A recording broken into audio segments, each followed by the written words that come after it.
Dobre, poďme teraz zistiť, prečo toto slovo stále v cukrárine opakujeme, aj keď znie, ako by ho niekto vytiahol z chemickej olympiády. Emulgácia je spojenie dvoch zložiek, ktoré sa prirodzene veľmi nekamarátia. Najčastejšie je to voda s tukom. Odborne by sme povedali, že emulzia je sústava dvoch nemiešateľných kvapalín, kde je jedna rozptýlená v druhej vo forme drobných kvapiek. A ľudský. Voda a tuk sú ako dvaja rozhádaní ľudia. Skús ich položiť vedľa seba a povedať im: prosím vás, správajte sa ako jeden.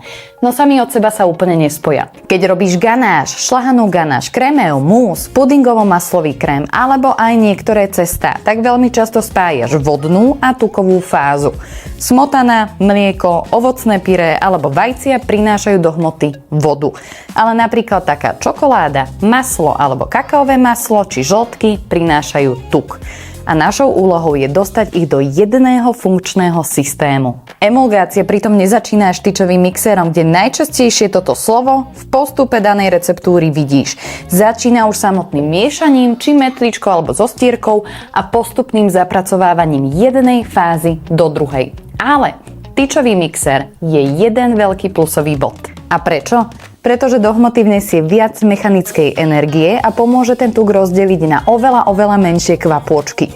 Čím sú tieto kvapôčky menšie a rovnomernejšie rozptýlené, tým je výsledná hmota hladšia a najmä stabilnejšia. Preto sa najčastejšie s týmto pojmom stretneš pri ganážach, šľahaných ganážach, múzoch a iných ďalších hmotách, kde je skamarátenie tuku s vodou veľmi dôležité.